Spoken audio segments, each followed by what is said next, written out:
Good afternoon, everybody. Welcome back to Big Mike Talks, where today I'm going to bring to you my review for AEW WrestleDream. A pretty dang solid showing all in and of itself, including a pretty big debut. So, sit back, relax, get yourself a drink, and let's do this. And we're going to start off with the Ring of Honor Tag Team title match, although it happens to be a handicap match, as the Righteous challenge MJF. Now, story behind this: at Grand Slam this past year, which was the Wednesday before, I believe, Adam Cole, coming out to help his buddy MJF, landed on his ankle wrong and broke it in 3 places. So, this match is now a handicap match, and it starts off with MJF trying to body slam Dutch, who is a pretty big dude. Of course, that doesn't go right. Continues with an eye poke. Some really good tag action with the Righteous, considering they're a really good tag team. Dutch with a big old boss man slam, but that he kicks out of it. Then the Righteous get the plank they used to break that one dude's legs on Collision, including a couple of chairs. They set MJF up to, do what the heck was her name from Misery? And, break MJF's legs. MJF then fights back, including grabbing Vincent by the nutsack, which, first time I've seen that. He eventually does get the body slam on Dutch, and then shoves Vincent's head up Dutch's booty. Hits a kangaroo kick, and then a heat seeker to win and retain the tag team titles. This match was really good. A lot of good emotion coming out of it. And I hope this doesn't mean Vincent and Dutch are off AEW, because honestly, for me, they've been a bit of a breath of fresh air on AEW TV. Next up, we got the double title match, as the ROH World title and the New Japan Strong Openweight title are on the line, as Katsuyori Shibata, who is the Ring of Honor Pure Champion, takes on the champ himself, Eddie Kingston. And oh boy, did these two beat 7 shades of damn out of one another. There's big boots, Cobra twists. At one point, Shibata had Kingston in an octopus hold, but that gets a rope break. Plenty of backfits into the powerbomb for Eddie Kingston to retain both of his titles. Honestly, very early match of the evening candidate, and I'm going to be excited for the rest of the card. Next up, the TBS title is on the line as Julia Hart challenges Chris Statlander. Now, Statlander obviously trying to use her power over the smaller Julia Hart. Hart definitely with a lot of finesse on Statlander, who goes to hit a blue thunder bomb, but that gets countered. Julia Hart goes for the moonsault, but Statlander gets her knees up. Tries for the Heartless a couple of times, that gets blocked. A tombstone pile driver, which don't see that very often anymore, into a Sunday Night Fever for the win and the retention for Chris Statlander. Overall, a very okay match. I'm a little disappointed that this was the only women's match on the card, because, AEW has a ton of women who deserve a bit more time. But either way, solid enough match. Hopefully, we'll get to see Julia Hart in a similar position coming soon. Next up, we got a Fatal 4-Way Tag Team match playa. And the winners get an automatic shot at the AEW Tag Team titles, whomever may hold them at the time. Participants, we got the Young Bucks, Matt and Nick Jackson, the Guns, Austin and Colton Gunn, the Lucha Brothers, Rey Fenix and Pentagon Jr., and the very odd Franken team of Hook and Orange Cassidy, which, as a team so far, they've been really entertaining. And this was just like very fast-paced match, a lot going on, including at one point the Guns trying to pin one another to get the shot, which is honestly kind of smart. Like, I'm going to say this, MVPs of this match, the Guns, 100%. They felt like they fit in with all these guys. Anyway, after a bunch of super kicks and a BTE trigger, your winners, the Young Bucks.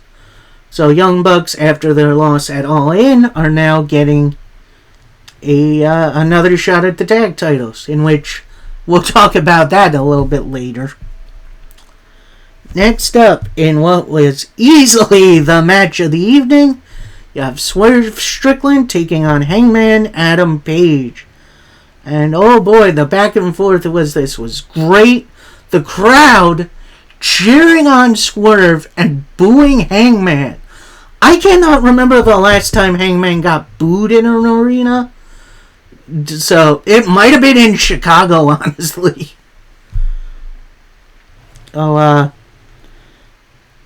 Swerve throwing everything he could at Hangman. Hangman tries for a buckshot, but he gets distracted by Prince Nana.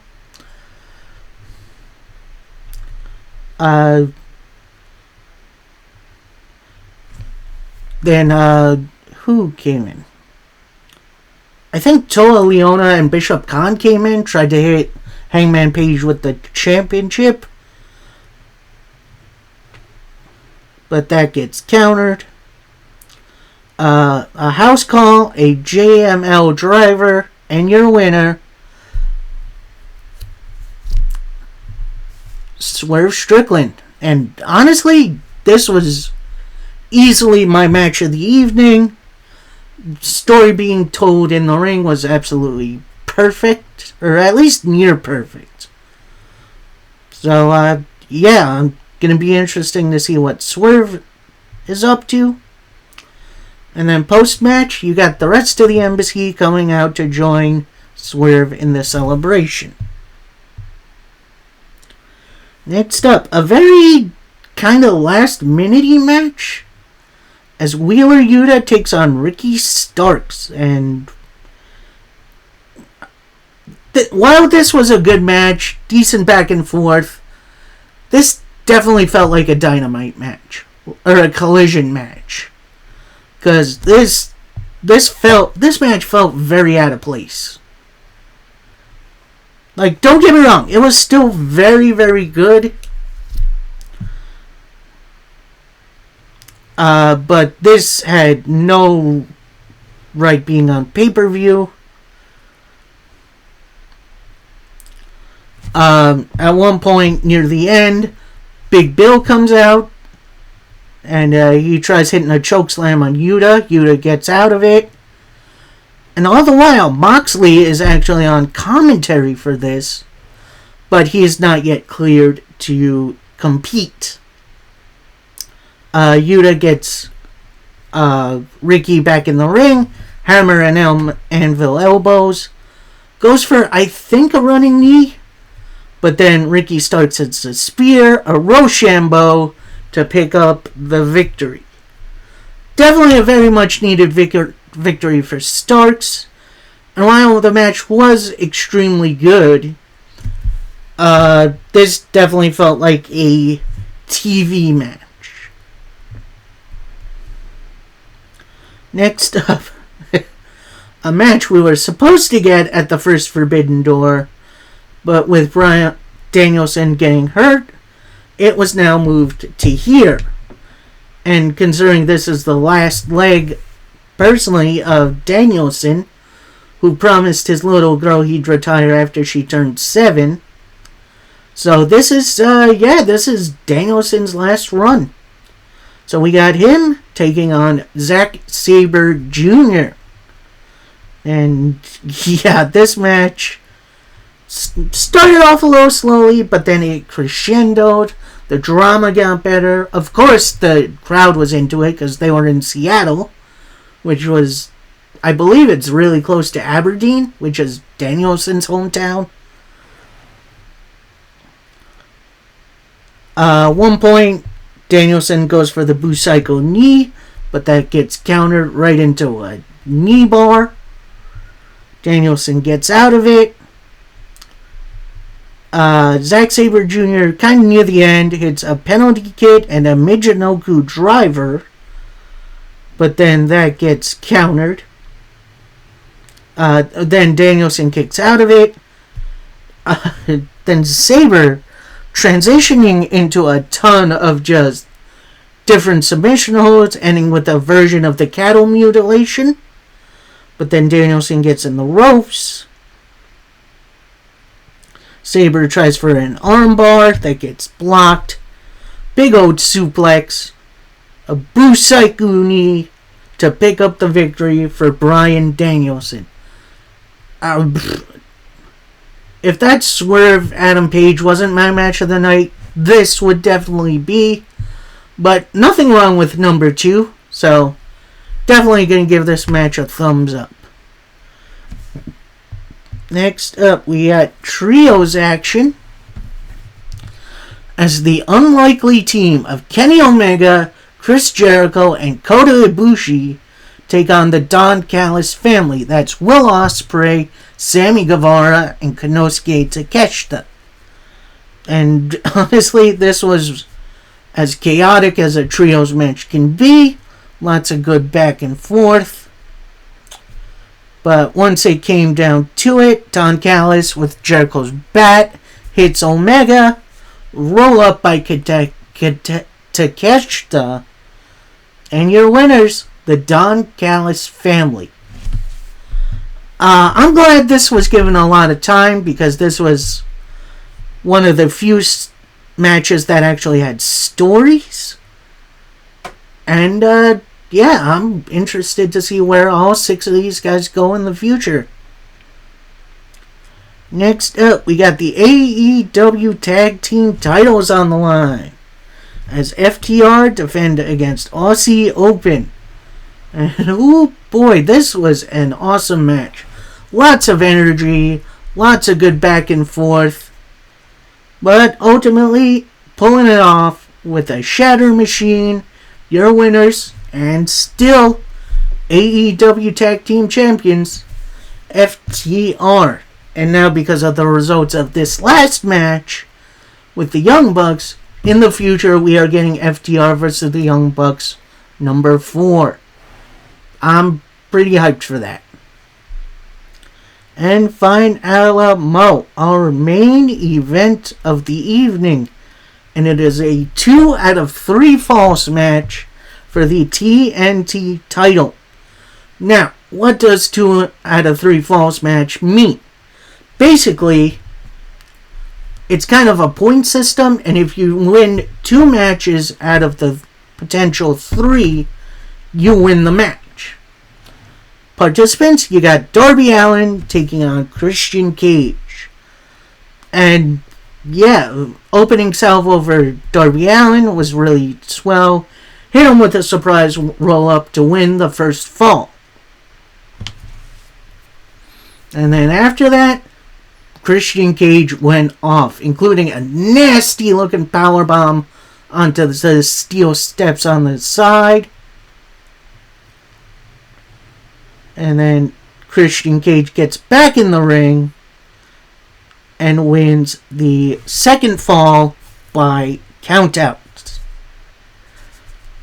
And then that leaves the last fall, in which it looked like Darby was about to get stretchered out, but then Christian Cage with a huge frog splash gets him back in the ring, in which the ring boards are now exposed.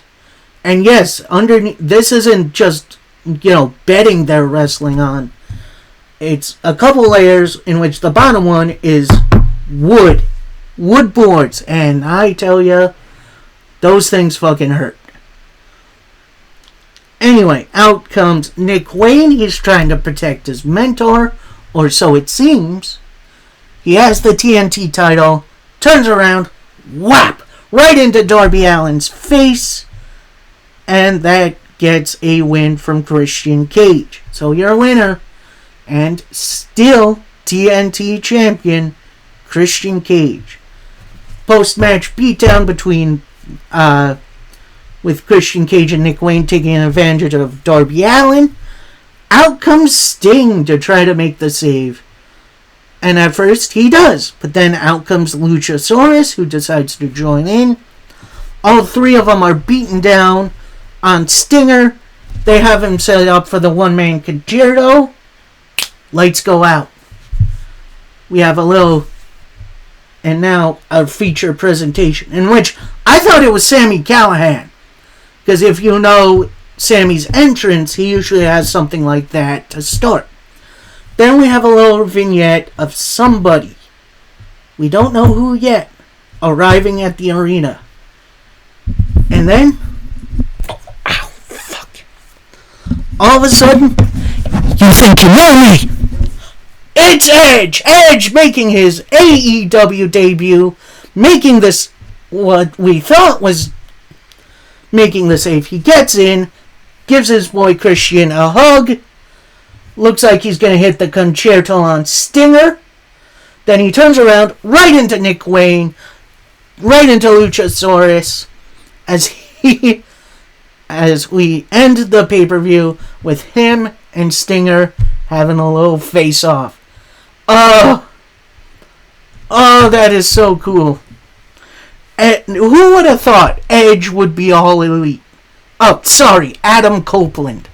You know who I'm talking about. And I'm going to say this. For those tribalists out there saying, oh, he's ruining his legacy.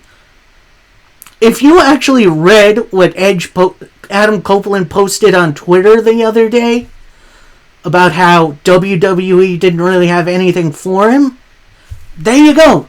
There's no hard feelings. There's no... And honestly, these guys don't have this tribalistic nature. This is a job to them. So to take this as some sort of betrayal, as like, your girlfriend / boyfriend cheating on you with your best friend. That's not what this is. I'm sure a ton of people didn't have this reaction when Hulk Hogan showed up in WCW. Or when Samoa Joe went from ROH to TNA. Or Christian from WWE to TNA. That's my point. Shit like this happens all of the dang time. And this is just another step. And I am so hyped to see where this goes. Alright, and that is it from me. I hope you guys all enjoyed. Coming this week will, of course, be my second half of This Week in Wrestling review.